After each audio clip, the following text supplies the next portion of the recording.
আমরা শেষ রাত ছাড়া এখন ঘুমাই না, কারণ আগ্রাইতে ঘুমায় না, টোটো টোটো টোটো করে ঘুরে, শুধু ঘোরা গাড়ি আর আড্ডা মারে। এমন টাইমে কি ঘুমায়? তাহাজ্জুদ তো দূরের কথা, ফজরেরও খবর। আমাদেরকে অনেক অনেক অনেক কায়দা কৌশল করে রাত্রে ঘুমানোটাকে দেরিতে নিয়ে পালানো হয়েছে, বিভিন্ন ভাবে এটাকে লিঙ্গার করা হয়েছে।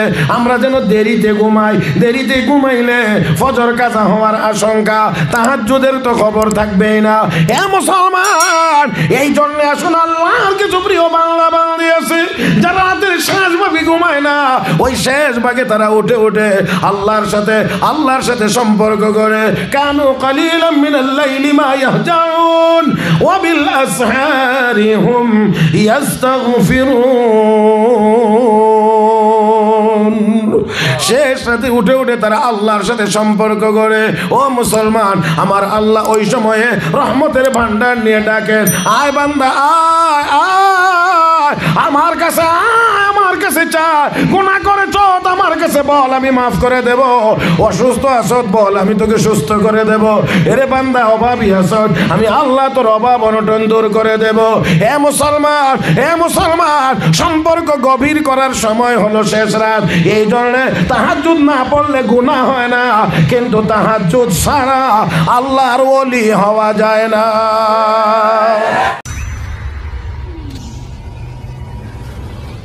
ثم يميتكم ثم يحييكم ثم إليه ترجعون.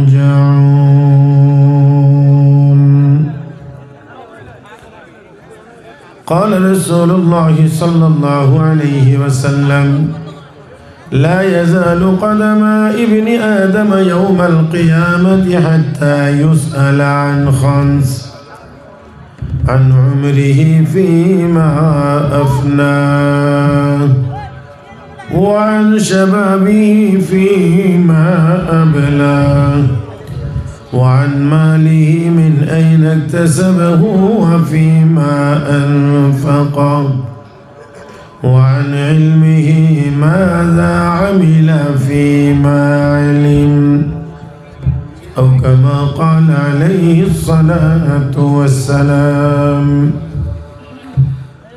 آمنت بالله صدق الله مولانا العظيم، وبلغنا رسوله النبي الأمي الكريم، ونحن على ذلك لمن الشاهدين والشاكرين، والحمد لله رب العالمين.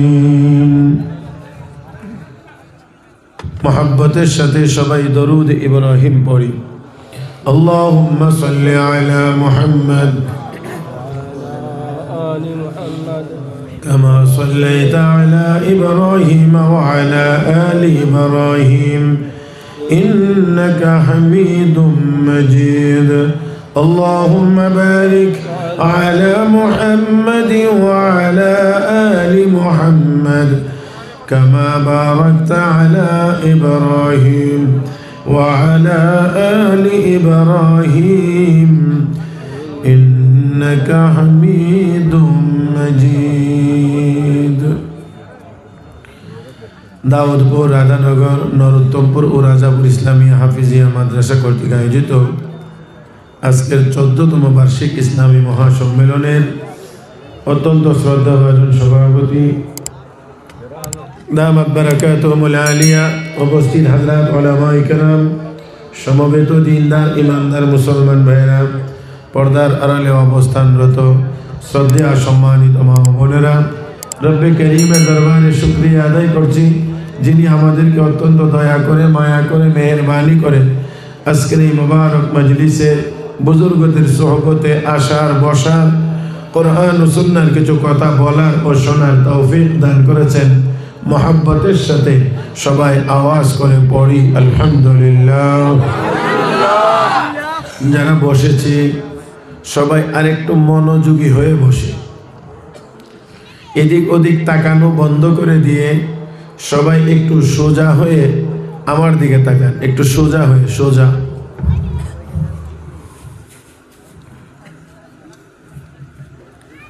মাঝে মাঝে একটু কথা বলার দরকার হলে আশা করি আপনারা একটু আওয়াজ করে কথা বলবেন, পারবেন তো ইনশাআল্লাহ?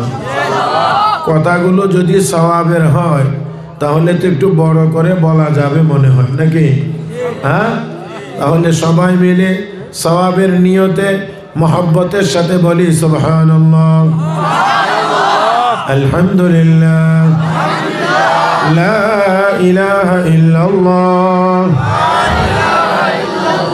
আল্লাহু আকবার। এই আওয়াজটা হইছে না? আর একটু বড় হইতো এই আওয়াজটা। শয়তান যেন বাংলাদেশের সীমানা পার হয়ে ইন্ডিয়া চলে যায়। হ্যাঁ, তাহলে সবাই মিলে আরেকবার বলি আল্লাহু আকবার। মাশাআল্লাহ। আমি আপনাদের খেদমতে সূরাতুল বাকারার একখানা আয়াত তেলাওয়াত করেছি। রাসূল আরবি সাল্লাল্লাহু আলাইহি ওয়াসাল্লামের অসংখ্য অগণিত হাদিস থেকে একখানা হাদিস তেলাওয়াত করেছি। আয়াতে কারিমা এবং হাদিস শরীফকে সামনে রেখে আপনাদের খেদমতে কয়েকটি কথা বলার আশা করেছি। আল্লাহ যেন বলবার, শুনবার, বুঝবার এবং আমল করবার তৌফিক দান করেন। সবাই বলি আমিন। মোটামুটি ভাবে আঙ্গুলে গনে গনে 4টা কথা আপনাদের খেদমতে বলবো ইনশাআল্লাহ। সবাই আমার দিকে, একেবারে আমার দিকে তাকিয়ে কথাগুলো শুনবেন বলে আমি আশাবাদী। 1 নাম্বার কথা, আমরা এই দুনিয়াতে কেউই ছিলাম না, দুনিয়াতে কেউ আসিও নাই। আমাকে আপনাকে দুনিয়াতে পাঠানো হয়েছে। আবারও বলছি, দুনিয়াতে আমরা কেউ ছিলাম না, আমরা আমাদের ইচ্ছায় আসি নাই, আমাকে আপনাকে পাঠানো হয়েছে। কে পাঠাইছেন? কে পাঠাইছেন? 2 নাম্বার, আবার এই দুনিয়াতে কিছুদিন থাকার পরে, কিছুদিন বলতে কতদিন এটা আমরা জানি না, যিনি পাঠাইছেন তিনি জানেন। এই দিনগুলো যখন পার হয়ে যাবে তখন আমরা চাইলেও আবার দুনিয়ায় থাকতে পারবো না, আমাকে আপনাকে দুনিয়া থেকে নিয়ে যাওয়া হবে। এই নিয়ে যাওয়াটার নাম হলো মৌত। তাহলে ছিলাম না, আসি নাই, পাঠাইছেন, চাইলেও থাকতে পারবো না, আবার নিয়ে যাবেন। এই কথাগুলো কি আপনাদের বিশ্বাস হয়? পরিপূর্ণ বিশ্বাস হয় যে চাইলেও থাকা যাবে না, এই দুনিয়া থাকার জায়গা না, এটা এখান থেকে চলে যাওয়ার জায়গা। 3 নাম্বার হলো মৌত পর্যন্তই শেষ না, নিয়ে গেলেন এতটুকুই শেষ না। 3 নাম্বার হলো মরার পরে আবার আমাকে আপনাকে পুনরায় জীবিত করা হবে। 3। 4 নাম্বার হলো শুধু জীবিতই করা হবে না, এই দুনিয়াতে যতদিন আমরা ছিলাম এই দুনিয়ার হিসাব আমার আপনার কাছ থেকে নেওয়া হবে। কয়টা কথা বলছি? 1 নাম্বার, ইয়ানোতে ডাকাডাকি করা যাবে না।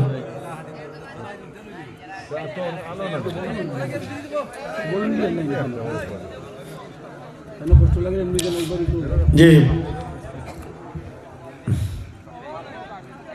আল্লাহ, এই তোমারটা শেষ হয়েছে নি? হ্যাঁ, শেষ করো।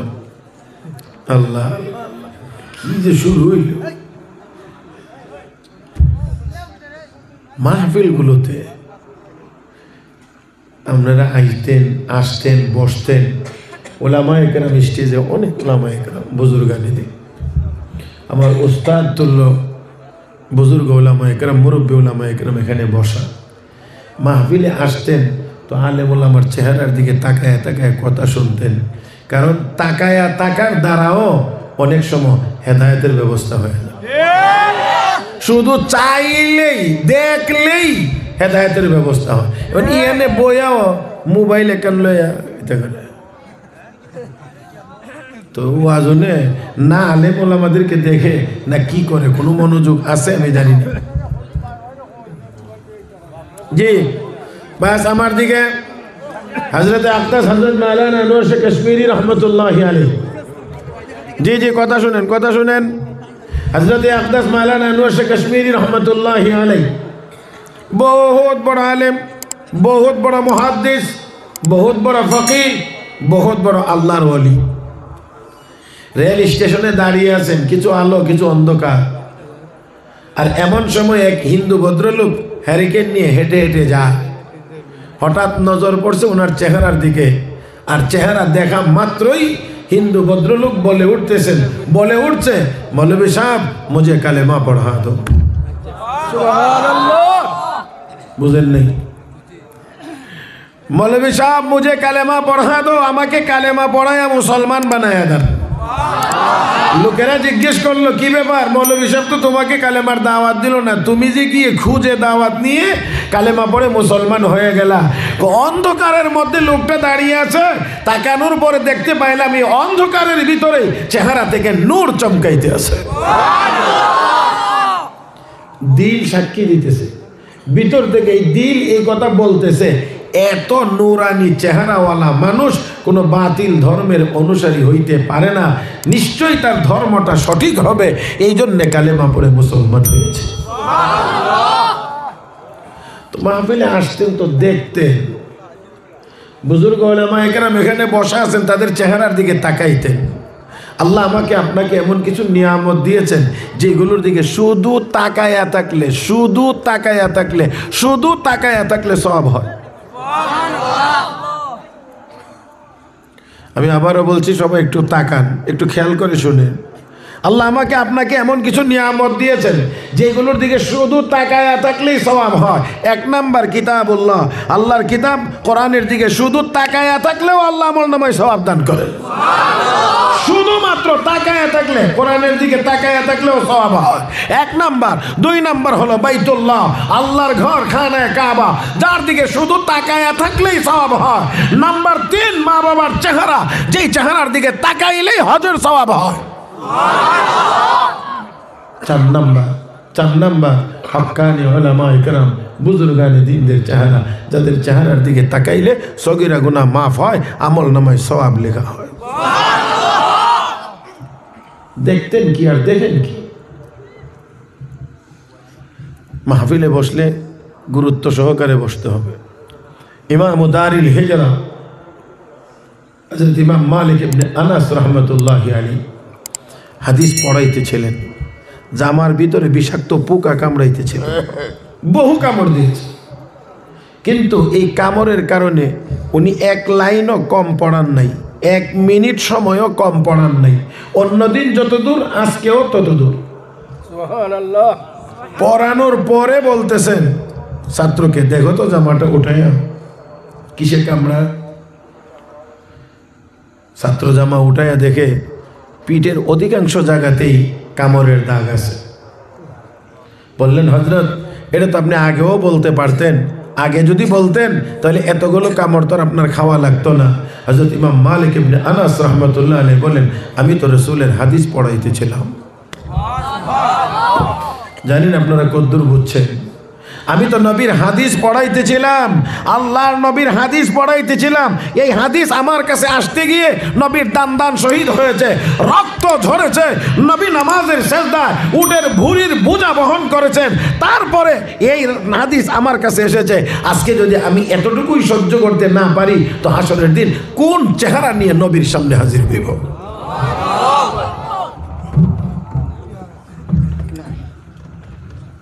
সেজন্য বলছি, দয়া করে একটু মনোযোগী হবেন।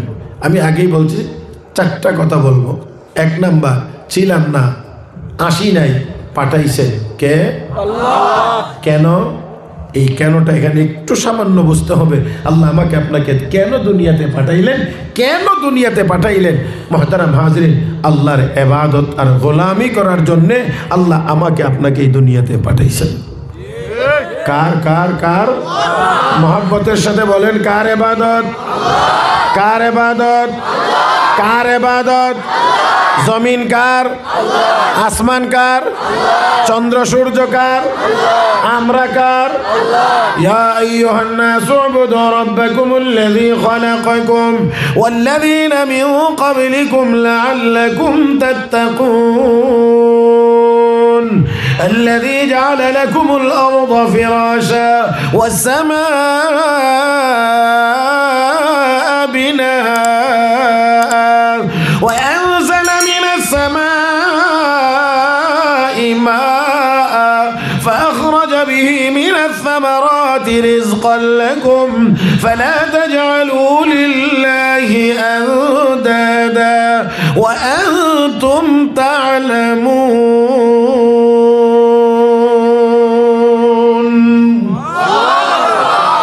রব্বে করিম বলেন, হে দুনিয়ার মানুষ, ওই রবের ইবাদত করো যেই রব তোমাকে বানাইছেন, তোমার পূর্বপুরুষদেরকেও বানাইছেন। যেই রব জমিনকে বিছানা বানাইছেন, আসমানকে ছাদ বানাইছেন, আসমান থেকে বৃষ্টি নাজিল করে, জমিনকে উর্বর করে, ফসল ফলাইয়া তোমার আমার জন্য রিজিকের ব্যবস্থা করেন। কে তিনি? কে তিনি?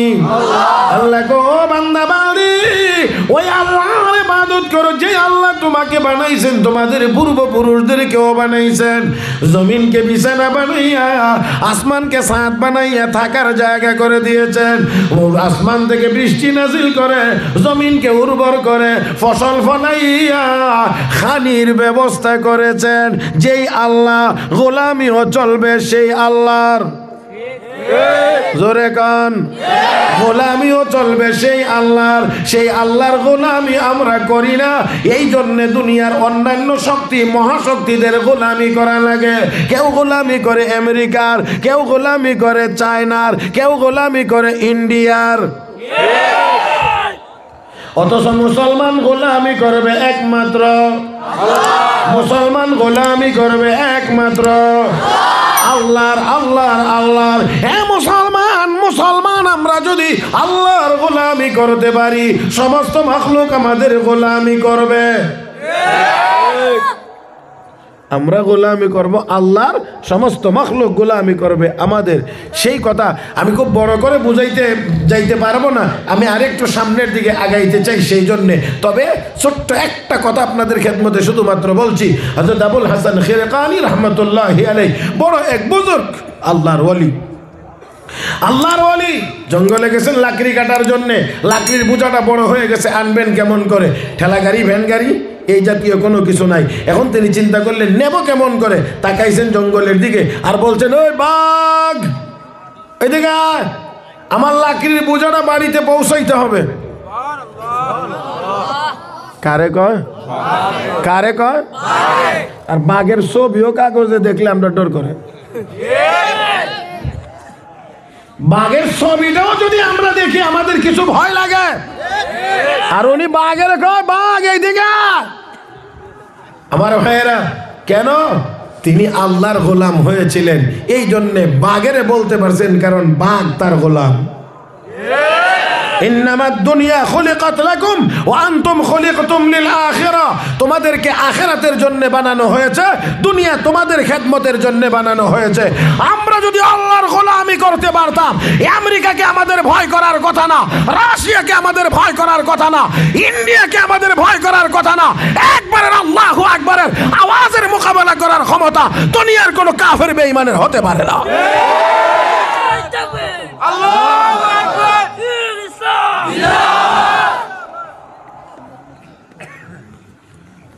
ভয় করতে হয় এই জন্যে, আল্লাহর ভয় যে ভিতরে নাই, এই জন্যে গায়রুল্লাহর ভয় ভিতরে ঢুকছে।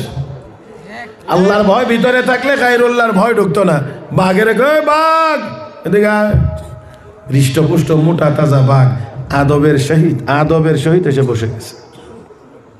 লাকড়ির বোঝা উঠাইলেন, নিজেও উঠলেন। এবার চল, চলে না, চল, চলে না, চল, চলে না। বুঝছি জঙ্গলি জানোয়ার, বেত লাগাইতে হবে, পিঠা দিতে হবে, তাহলে চলবে না। ওই সাপ এদিকে, ডাক গলাটা চিপা দিয়ে ধরে এবার চাবুক বানাইছে সাপের। সাপ নামের চাবুক দিয়ে বাঘ নামের বাহন রে পিটায়া লাকড়ির বোঝা সহ আল্লাহর বান্দা তার বাড়িতে হাজির হয়ে গেছে। বলবেন কি এটা টাকার জোরে, অস্ত্রের জোরে? হ্যাঁ, টাকার জোরে না অস্ত্রের জোরে? চেয়ারের জোরে, গদি গদি। চেয়ারের গদির জোরে বাঘ কথা শুনবে না। যারা যারা যারা চেয়ারে থাকতে সার বলতো, গদি ছুটে গেছে বলে হের ওই ঘুরে সার হাতের মধ্যে হ্যান্ডকাপ লাগায় এলা।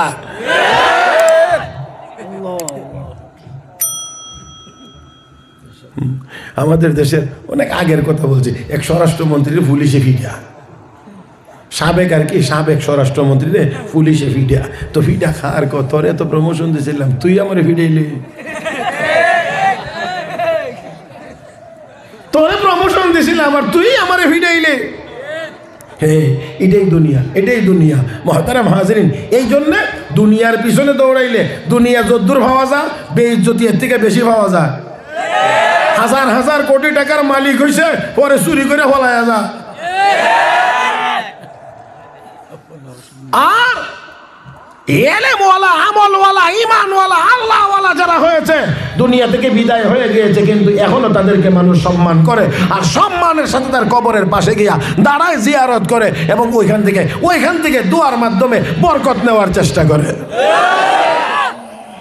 বাংলাদেশের সব বড় বড় রাজনীতিবিদরা শাহজালালের মাজারে আইসা জিয়ারত করে আপনারা ভোট দিয়ে। আচ্ছা, শাহজালাল মুজাররদ ইয়ামানি কোন দেশের এমপি ছিলেন? কোন দেশের মন্ত্রী ছিলেন? কোন দেশের রাষ্ট্রপতি ছিলেন? মুহতারাম হাজিরিন, তাহলে বুঝতে হবে দুনিয়ার এইগুলোর ভিতরে আসলে সম্মানের ব্যবস্থা নাই। আসল সম্মানের ব্যবস্থা হলো ঈমান আর আমলের ভিতরে। তো দেখেন, তো বলতে চাইছিলাম দুনিয়াতে আসি নাই, পাঠাইছেন কে? আল্লাহ। কেন পাঠাইছেন? কোনো উদ্দেশ্য নাই না আছে? উদ্দেশ্য হলো আমরা যেন আল্লাহর গোলাম হয়ে যাই। ও মুসলমান, এবার আমরা আল্লাহর গোলাম হইলে আল্লাহর কি লাভ? আমরা যদি আল্লাহর গোলাম হই, আল্লাহর কোনো লাভ নাই। লাভ যা হবে আমাদের। আমরা যদি আল্লাহর গোলামি না করি, এতে আল্লাহর কিছু যাবেও না, আসবেও না, আল্লাহর কোনো ক্ষতি হবে না। গোলামি যদি না করি, ক্ষতি আমাদের হবে। ও ভাইরা, ও বন্ধুরা, রব্বে কারীম বলেন, মান আমিলা সালিহান ফালিনাফসিহি ওয়া মান আসাআ ফাআলাইহা। যে ব্যক্তি নেক আমল করবে তার নিজের উপকার হবে, পক্ষান্তরে গুনার কাজ করলে ক্ষতিটা তার নিজেরই হবে। এ মুসলমান, যারা আল্লাহর গোলামি করেছে দুনিয়ার জীবনে তারা সম্মানী হয়েছে, দামি হয়েছে।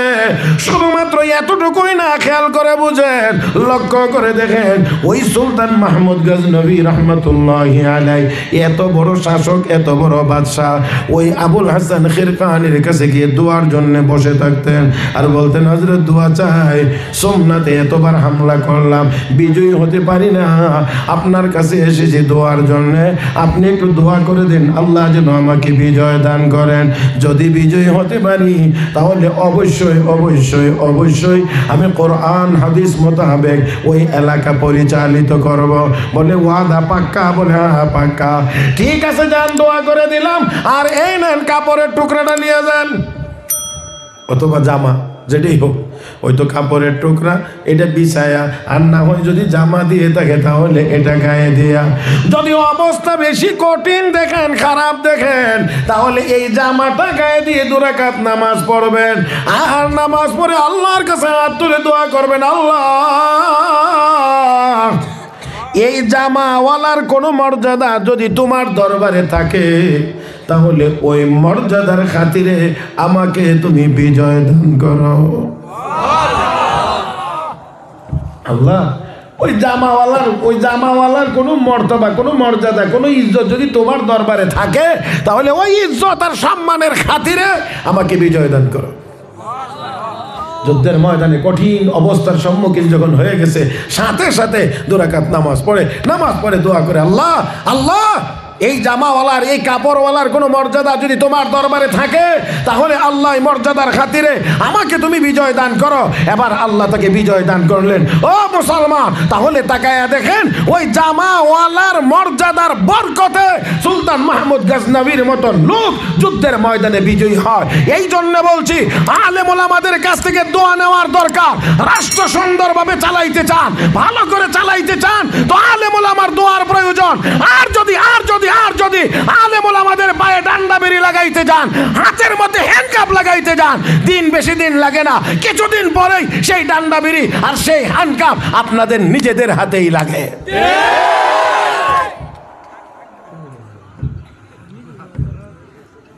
যে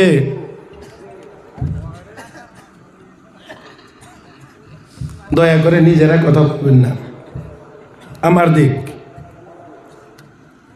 আল্লাহ রাব্বুল আলামিন ওলামায়ে কেরামকে চিনতে ভুল করলে হবে না।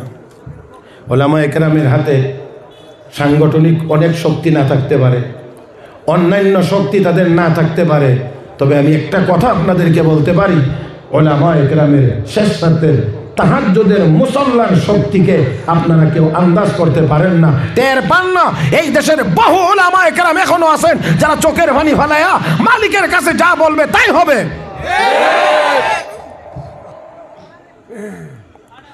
ওই রকম আলেম ওলামা এখনো আল্লাহ জিন্দা রাখছেন, এখনো জিন্দা রাখছেন। মুহতারাম হাজিরিন,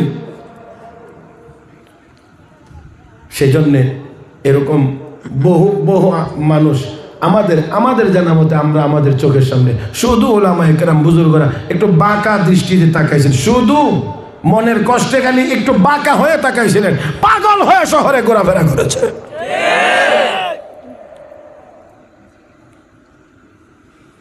হযরত ইমাম আবু ইউসুফ রাহমাতুল্লাহি আলাইহি হাদিসের দর্শ দিচ্ছিলেন, এক ছাত্র ওনাকে প্রশ্ন করছিলেন, ওনার মাথার টুপিটা একটু উঁচা ছিল, তখন সব দিন তো আর একরকম না, একটু উঁচা টুপি ছিল, একটু কালার ছিল।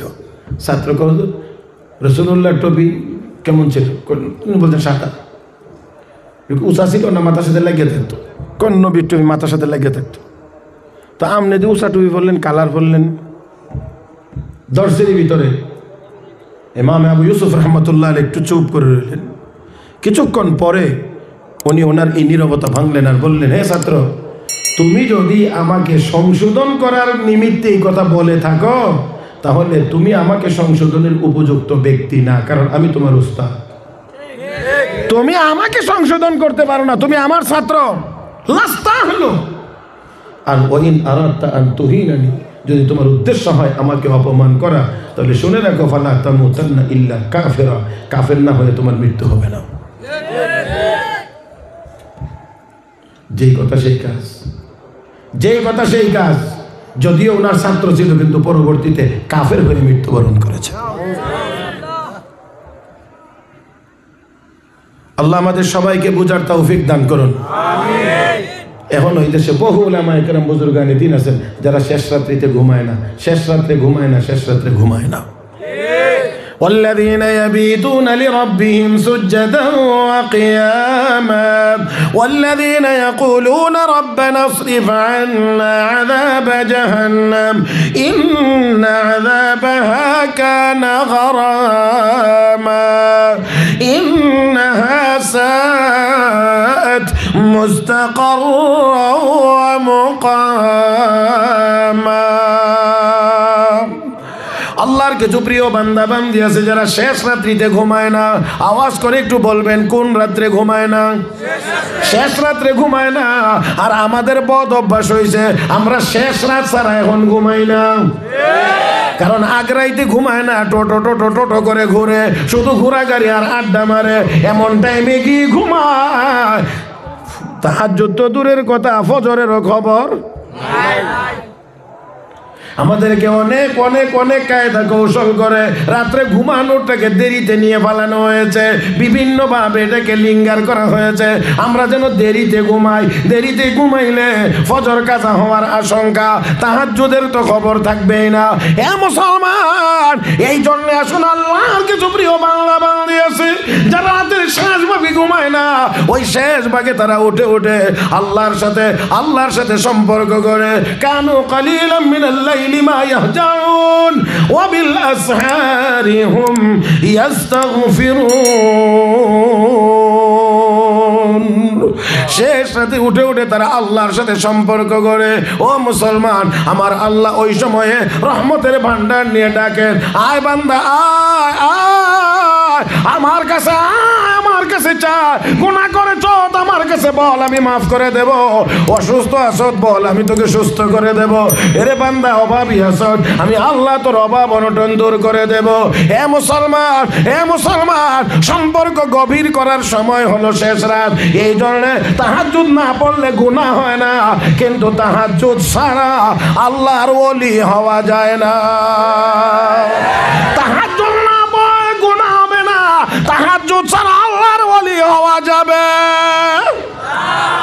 বলেন না, একটু জোরে বললেন, জোরে বললেন। না না না, তাহাজ্জুদ ছাড়া আল্লাহর ওলি হওয়া যাবে না।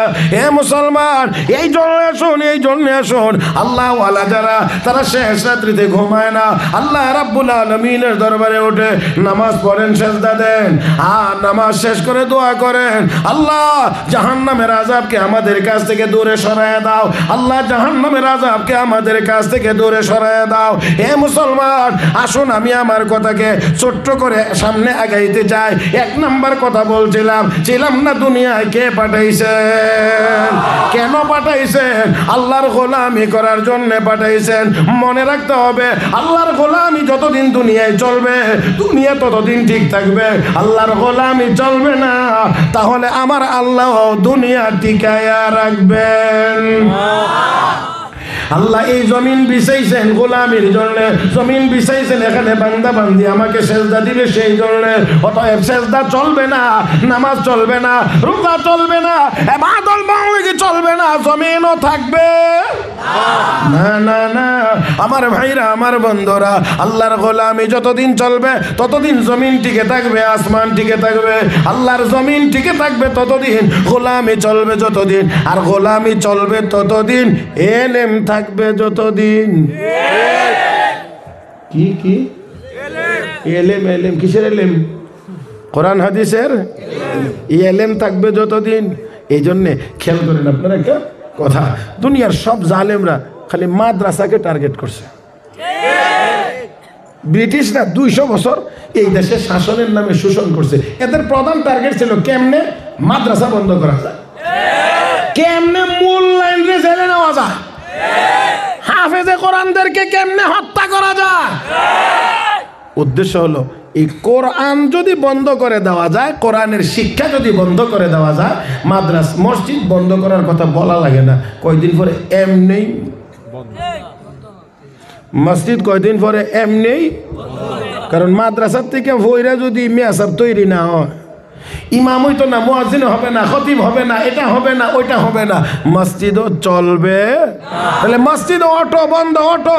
এই জন্য মাদ্রাসাগুলোকে তাদের টার্গেট ছিল মাদ্রাসা বন্ধ করে দাও, আলেম ওলামাদেরকে জেলে নাও, আলেম ওলামাদেরকে ফাঁসি দাও। 1864 থেকে 1867 3 বছরের ভিতরে 14,000 ওলামায়ে কেরামকে শুধু আগুনে পোড়ায় শহীদ করেছিল এই লাল চামড়ার কুকুরেরা। আমার ভাইয়েরা, অসংখ্য অগণিত মাদ্রাসা বন্ধ করেছে, লক্ষ লক্ষ কোরআনের কপি তারা সমুদ্রে ডুবাইয়া দিয়েছে। উদ্দেশ্য হলো কোরআন থেকে মুসলমানকে দূরে সরাইয়া দেওয়া এবং দুর্বল করে ফেলা। আমি আপনাদেরকে বলছি, এই জন্য এখন আর কোরআনও নাই, মাদ্রাসাও নাই, মেয়াসাবও নাই। আল্লাহ বুঝতে মনে দেরি হয়েছে আপনারা, এই পরিমাণে মারছে, এই জন্য কোরআনও নাই, মাদ্রাসাও নাই, মেয়াসাবও নাই। হ্যাঁ হ্যাঁ হ্যাঁ, হযরত মাওলানা রহমতুল্লাহ কিরানবী রহমতুল্লাহি আলাইহি এক সমাবেশে গিয়ে বলছেন, ওই সমাবেশের লোকেরা শোনো, কোরআন শরীফের একটা আয়াত পড়ব, তেলাওয়াতে যদি ভুল হয় সংশোধন করে দেওয়ার হাফেজ আছো। 200 হাফেজ দাঁড়াইছে। এত আস্তে কইলেন আপনারা? 200 হাফেজ দাঁড়াইছে। আর বর্তমান সময়ে যদি আমি বলি, ইন্টারনেটের যুগে কোরআনের আয়াত তেলাওয়াত হবে, ভুল হলে সংশোধন করে দেওয়ার আছো কি? তাহলে সারা পৃথিবী থেকে 4 কোটি হাফেজে কোরআন দাঁড়াবে। আর যদি বলা হয় শ্রেষ্ঠ হাফেজ কোন দেশ থেকে দাঁড়াবে, তাহলে আমি বলবো এই মুহূর্তে সারা পৃথিবীর শ্রেষ্ঠ হাফেজ বাংলার জমিন থেকে দাঁড়াবে।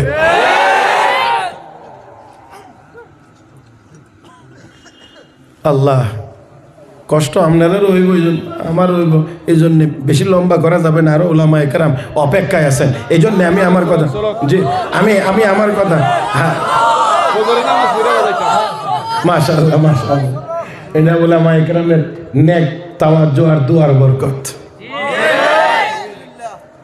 আল্লাহ পাক উলামায়ে কেরামের হায়াতে বরকত দান করুন। আমিন। আমি যে সময় দিনায় আইছিলাম ওয়াজ করবার লাগি প্রথম, তখন বয়সে অনেক ছোট ছিলাম। হুজুরে আইসে এই সময় দেখছি রমই, এখনো দেখি কি রমই ফাঁকে দা আমি বুড়া হয়ে গেছি। কথা বলছেন না? বুঝলেন? আল্লাহ আরো দীর্ঘ নেক হায়াত দান করুন। আল্লাহ বহু উলামায়ে কেরামের উস্তাদ, বহু উলামায়ে কেরামের উস্তাদ। আল্লাহু আকবার। খান সাহেব হুজুরের উস্তাদ, মাশাআল্লাহ মাশাআল্লাহ, আল্লাহু আকবার। আল্লামা নুরুল ইসলাম খান সাহেব হুজুর বাংলাদেশের শ্রেষ্ঠ কয়েকজন আলেমদের একজন। কয়েকজন যদি বাছাই করা হয়, যে অল্প কয়েকজন সারা বাংলাদেশে, আপনারা তো খালি কোন সুনামগঞ্জের সুনামধন্য মশাই খোলা দিস, এটা কয়ে আমার মনে হুজুর একটু কম বলা হয়। আমার মনে হয় কম বলা হয় ওনাকে। এই জেলার ভিতরে আপনারা আটকে এলেন কেন? বলার দরকার সারা বাংলাদেশের অন্যতম শ্রেষ্ঠ শেখ হাদিস। তাহলে মনে হয়, আমার মনে হয় হক আদায় হবে। আর না হইলে আপনারা সুনামগঞ্জের ভিতরে খালি আটকায় রাখেন ওনারে। সুনামগঞ্জের সুনামধন্য শেখ হাদিস, তার মানে আর কোনো না, হুজুরের উস্তাদ। আল্লাহ আল্লাহ আল্লাহ আল্লাহ এলমে আমলে তাকওয়া তাহারাতে আরো বেশি হায়াতে বেশি বরকত দান করুন। আমরাও চাই হুজুরের জন্য আমরা জন্য একটু নেক দোয়া করেন। আপনারা মনে চান না? না, হ্যাঁ আপনারা চান না? যে আমরাও চাই, আমরা সবাই চাই। উলামায়ে কেরামের একটা নজর, একটা তাকানো, একটা চাহনির অনেক মর্যাদা, অনেক। আমি আগেই বলছি যে আপনাদেরকে এদিক ওদিক বেশি নিতে পারবো না। হাকিমুল উম্মত মুজাদ্দিদে মিল্লাত হযরত মাওলানা আশরাফ আলী থানভী রাহমাতুল্লাহ আলাইহি মাত্র 1365টি কিতাব লিখছেন। সুবহানাল্লাহ। কয়টা? 1365টি কিতাব লিখছেন মাত্র। এতটি কিতাব আমরা জীবনে পড়ছিও না। কেমনে লিখছেন আল্লাহই ভালো জানেন। তবে আমি একটা কথা শুধু আপনাদেরকে বলি, একেবারে খেয়াল করে শুনলেন।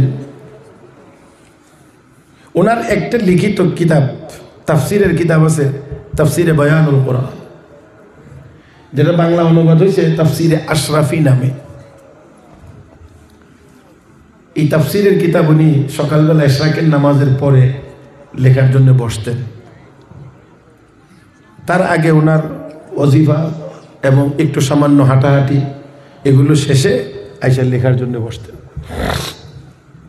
তো ওনার স্ত্রী, ওনার বিবি বাবার বাড়িতে যাবে, তো যাওয়ার সময় বলে গেছে ফজরের নামাজের পরে মোরগের ঘরের দরজাটা খুলে দিয়ে। মোরগ আছে আপনারা বাড়িতে? হন না, এখন তো আধুনিক সব, মোরগ থাকবো কেমনে? মোরগের জন্য আলাদা ছোট্ট ঘর থাকে। তো মোরগ ভিতরে দিয়ে বলছে যে সকালে ফজরের নামাজের পরে এই দরজাটা খুলে দিন, মোরগটি বেরিয়ে গিয়া। এটা তো ওনার প্রতিদিনের কাজ না, এই জন্যে উনি ভুলে গেছেন, স্মরণ নেই। কিতাব লেখার জন্য বসছেন, তাফসির লেখার জন্য বসছেন, কোনো কথা তালাশ করে ফাহানই না, লিখবেন কি? কিচ্ছু হয় না, মনে হয় যেন সম্পূর্ণরূপে বন্ধ করে রাখা হয়েছে, কিচ্ছু স্মরণ করতে পারতেছেন না, কোনো কথাই কলমে জাগ্রত হয় না, লিখবেন কেমন করে? হায় হায়, এমন কেন? একেবারে অন্ধকার অন্ধকার লাগতেছে, তাড়াতাড়ি করে মোরাকাবায় বসলেন। কি হইল আমার, কি হইল আমার? আল্লাহ আল্লাহ, আরে কথা কথা গেলে বড় হয়। আল্লামা ইমাম কুরতুবী রাহমাতুল্লাহ আলাইহি তাফসীরে কুরতুবীতে লিখেছেন, আল্লাহ ওয়ালাদের বৈশিষ্ট্য হলো ইদা ফাকাদু আমালাহুম তাফাক্কাদু আমালাহুম।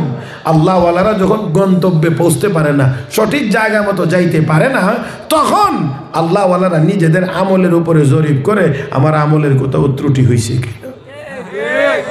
আর আমরা মাশাআল্লাহ সুদখোর কমিটির সভাপতি, কোনো বিপদে বললে গিয়া মেসাব কেরে যত বড় বিপদে বললাম, জানি না কোনো, জানি না তো কোনো পাপ করছি না।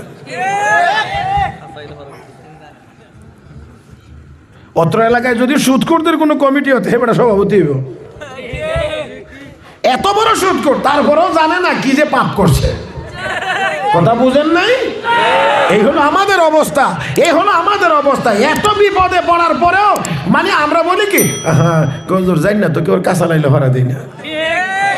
এত বড় বিপদে কেন বললাম? তো জিজ্ঞাসা করাইলো নামাজ, না নামাজ পড়ি না, তবে কেউ কাজ হারাইলে ভাড়া দেয় না। আর আল্লাহ ওয়ালাদের বৈশিষ্ট্য হলো, আমি এখানে যাইতে পারলাম না কেন, কোথায় আমার আমলের ত্রুটি হয়ে গেছে। সাইয়েদনা হযরত ওমর ফারুক রাদিয়াল্লাহু তাআলার খেলাফতের সময় যুদ্ধের ময়দানে একদল মুজাহিদিন জিহাদ করছেন, জয়লাভ করতে পারেন না। কমান্ডার সেনাপতি চিঠি লিখলেন, আমিরুল মুমিনিন, আরো সৈনিক লাগবে, জয়ী হতে পারছি না। হযরত ওমরকে আর সৈন্য দেওয়া যাবে না, বিজয়ী হতে পারছো না, দেখো আমলের কোথাও ত্রুটি আছে। সৈনিক আর দেওয়া যাবে না, তোমরাই যুদ্ধ করবা। আর বিজয়ী হইতে না পারার কারণ নিশ্চয়ই তোমাদের আমলের কোথাও ত্রুটি হয়েছে। সেনাপতিকে দেখো তো আমল কোথায় কোনানে ছুটছে, খোঁজ নিয়ে দেখছে মেসওয়াক ছুটছে। কি ছুটছে? ফরজ আমল, ওয়াজিব আমল, সুন্নত আমল ছুটছে। সুন্নত, আজকে তো অনেকে সুন্নতের অবজ্ঞা করে, কোজ এটা সুন্নত, তার মানে এটা আদায় করতো না, এটা পড়বে না, কোজ এটা সুন্নত। দেখবেন মসজিদে যাইব নামাজ পড়তে টুপি ছাড়া, আবার গিয়া জিগাইব টুপি ছাড়া নামাজ হয় না।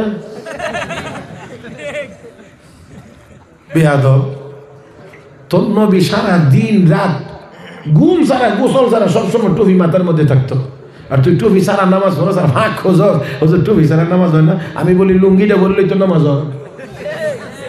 পাঞ্জাবিও লাগে না, গেঞ্জিও লাগে না, কিচ্ছু লাগে না, শুধু লুঙ্গি পরা থাকলে নামাজ হইব। দুনিয়ার কোন মঞ্চে, দুনিয়ার কোন অনুষ্ঠানে, দুনিয়ার কোন স্থানে ওই অবস্থার সাথে মিলায়া তোমার পোশাক হয়। দুনিয়ার যে কোনো জায়গায় গেলে সেই অনুপাতে তোমার লেবাস হয়, তোমার পোশাক হয়, তোমার ড্রেস হয়। তাহলে আল্লাহর ঘর মসজিদে যদি যাও, তাহলে সেখানেও তোমার ড্রেস আল্লাহর নবীর সুন্নত মোতাবেক হওয়া লাগবে। আল্লাহ হুজুর যে চলে আসছেন, আমি আর কি তা করুন। জি জি জি জি, সব জায়গাতে দয়া করে ওভারটেক করেন না। এনে মুরব্বীদের প্রতি শ্রদ্ধাশীল থেকেই আমাদেরকে কথা বলতেও হবে, শুনতেও হবে, এটা মনে রাখতে হবে। আমি হুজুরের কাছ থেকে ছায়া কদ্দুর লয়ে এলাম আর কি, বুঝলেন না, বড়রা থেকে ছোটরা একটু ছায়া, চকলেট মকলেট, লজেন টজেন লয়ে এলাম না। আমিও হুজুর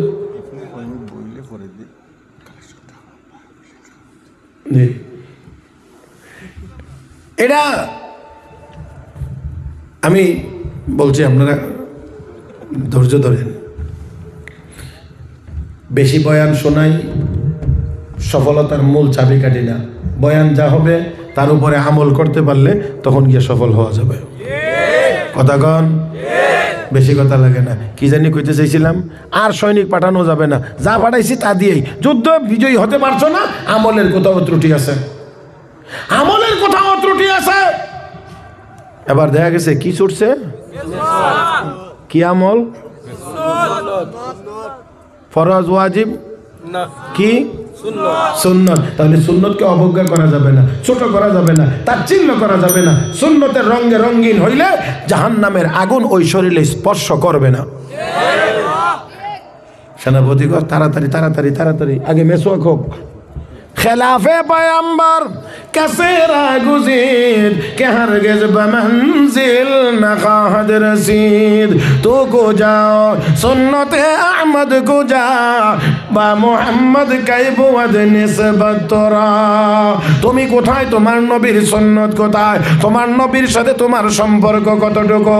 হে মুসলমান, মেসওয়াক শুরু হয়েছে, কাফের বেঈমানরা পলায়ন করতে শুরু করেছে। কারণ সাহাবীরা মেসওয়াক করে এই পরিমাণ মোটা ডাল দিয়ে, কাফেররা দেখে এই পরিমাণ গাছ দিয়ে। মেসওয়াক হয় আঙ্গুল পরিমাণ মোটা ডাল দিয়ে, তারা দেখে মোটা মোটা গাছ দিয়ে। একটা আরেকটার সর্বনাশ, এত বড় গাছ যদি হয় ব্রাশ, তো নাস্তা কি হবে রে? মুসলমানের মেসওয়াক শেষ হওয়ার আগে আগেই মুসলমানের গলায় আল্লাহ বিজয়ের মালা পরাইয়া দিয়েছেন। আরো জোরে, আরো জোরে। আল্লাহ আল্লাহ আল্লাহ।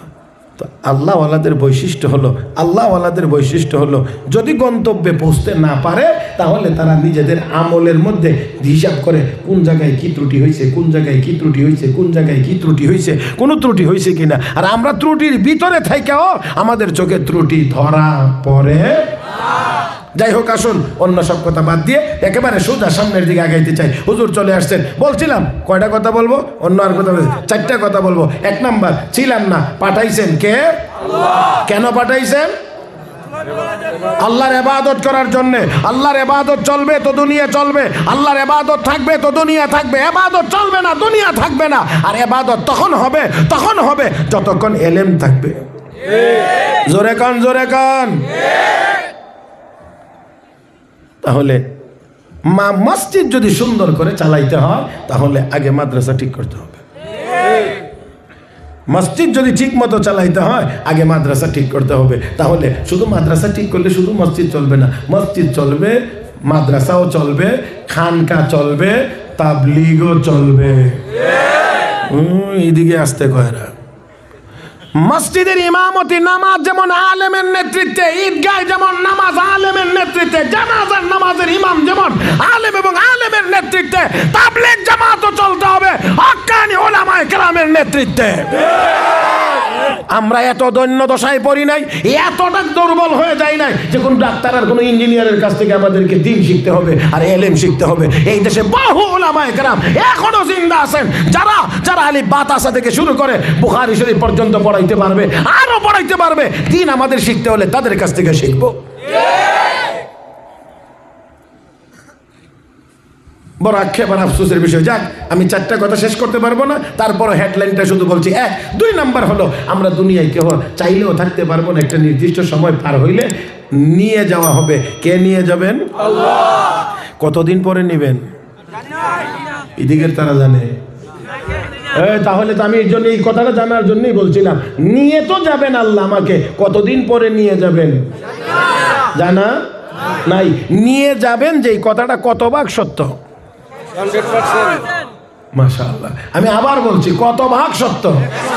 100 ভাগ। নিয়ে যাবেন, কোনো সন্দেহ নাই। তাহলে নিয়ে যাবেন যেখানে শতভাগ নিশ্চিত, সন্দেহ নাই। তাহলে কখন নিয়ে যাবেন তা জানি না, তার মানে হলো আমাকে সব সময় যাওয়ার জন্য প্রস্তুত থাকতে হবে। সব সময় আমাকে প্রস্তুত থাকতে হবে। যখনই ডাক আসে তখনই যেন আমি একটা ভালো অবস্থার উপরে যাইতে পারি। যাইতে তো হবে। আমি মুরব্বীদেরকে না, যুবকদেরকে জিজ্ঞেস করছি, যুবক ভাইরা একটু আওয়াজ করে বলো তো, এই দিরাই মনে হয় কোনো যুবক মরে না। আমি সেই জন্যে বলি, যে যেই বয়সের আছেন আপনি একটু গুরুস্থানের দিকে তাকান। যে যত বছর বয়সী এখানে আছেন, আপনি যদি চোখটা বন্ধ করে একটু গুরুস্থান কবরস্থানের দিকে খেয়াল করেন, তাহলে আপনি দেখতে পাইবেন আপনার চেয়েও কম বয়সী মানুষ কবরস্থানে ঘুমাইতে আছে। আমার ভাইয়েরা, আমার বন্ধুরা, এই জন্য জানা নাই কখন নিয়ে যাবেন। দুনিয়ার কেউ জানে না, একমাত্র কে জানেন? ইন্নাল্লাহা ইনদাহু ইলমুস সাআ ওয়া ইউনাজ্জিলুল গায়স ওয়া ইয়ালামু মা ফিল আরহাম ওয়া মা তাদরি নাফসুম মাযা তাকসিবু গাদা ওয়া মা তাদরি নাফসুম বিআইয়ি আরদিন তামুত ইন্নাল্লাহা আলিমুন খাবীর। কখন কিয়ামত হবে একমাত্র কে জানেন? মউত কখন হবে একমাত্র কে জানেন? মুসলমান, কখন আমরা মরব জানি না। কিয়ামত কখন হবে আমরা কেউ জানি না, একমাত্র আল্লাহ জানেন। কখন নিয়ে যাবেন আমরা দুনিয়ায় থাকতে পারবো না, যাইতেই হবে। এই জন্য প্রস্তুত থাকা, এই জন্য সবসময় প্রস্তুত থাকা। ও বন্ধুরা, প্রস্তুত কেমন করে থাকবেন, কেমনে কিভাবে প্রস্তুতি নেবেন? একটা কথা শুধুমাত্র বলি, সেই কথাটা হলো সব সময় গুনাহ থেকে পবিত্র থাকতে হবে। কিসের থেকে? কিসের থেকে? গুনাহ। মউতের জন্য প্রস্তুত। রাসূল বলেছে, ইত্তাকিল মাহারিম তাকুন আবাদান নাস। হারাম ছেড়ে দাও, গুনাহ ছেড়ে দাও, তাহলে তুমি বড় ইবাদত গুজার। গুনাহ থেকে যদি মুক্ত থাকা যায়, তাহলে বুঝতে হবে আপনি মরণের জন্য প্রস্তুত আছেন।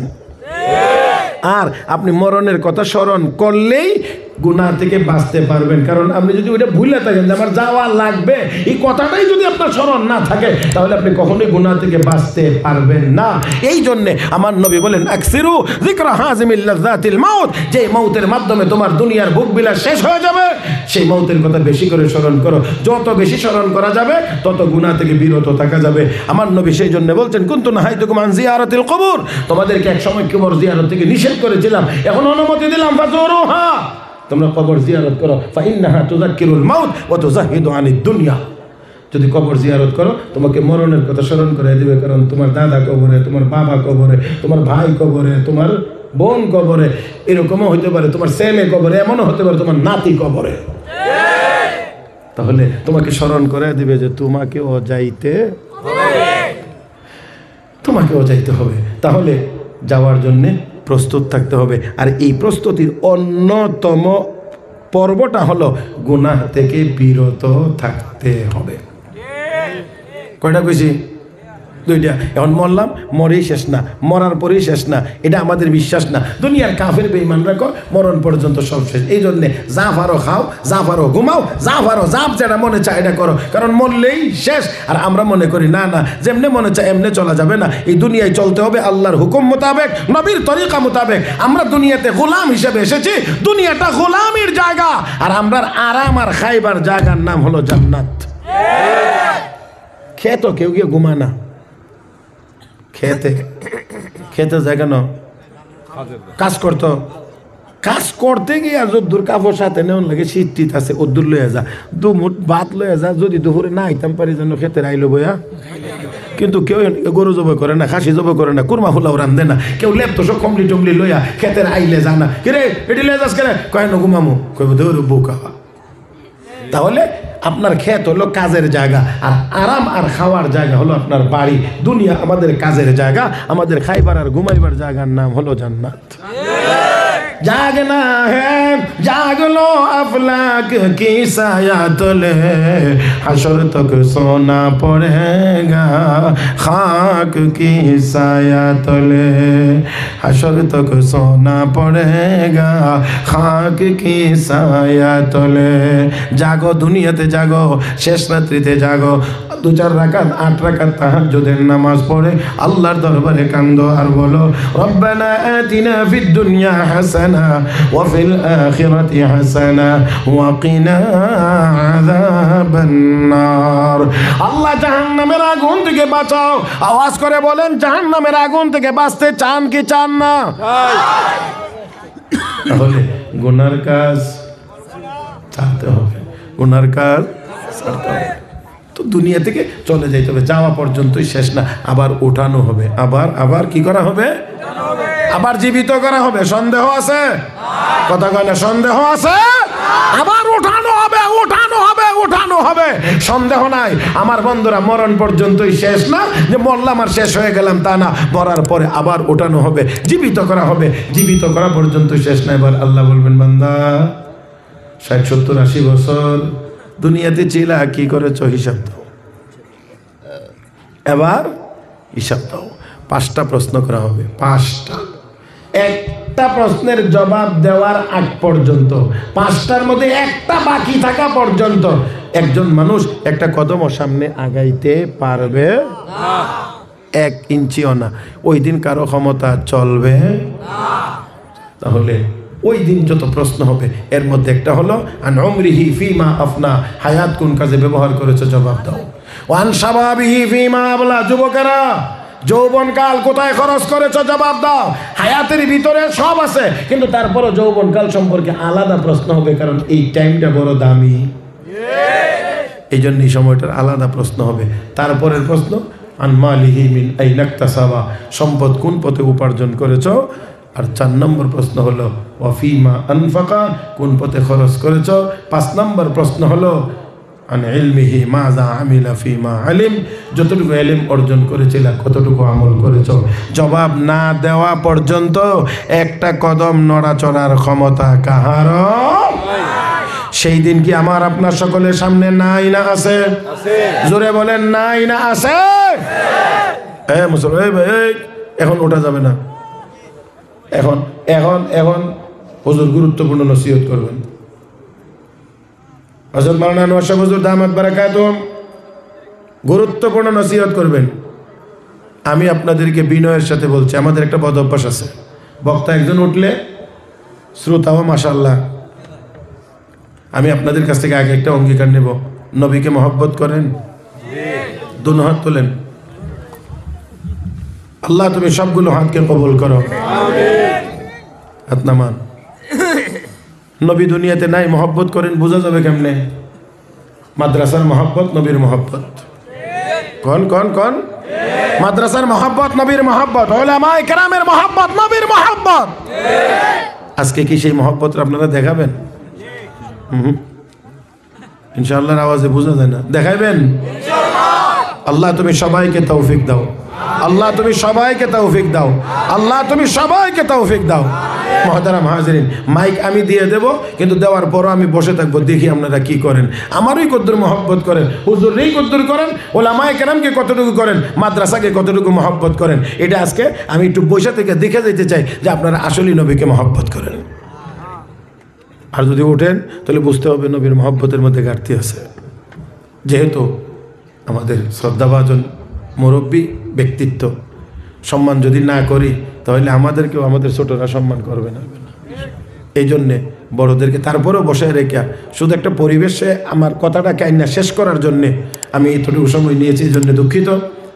বাকি আমি অনুরোধ করব, আমি বসা থাকবো, আমি আবারও বলছেন বসা থাকবো, এই মাইকটা ইয়ে নেই দেন, যাতে উঠতে আইবার সময়টাও যেন গ্যাপ না করে। এটা টান দেন,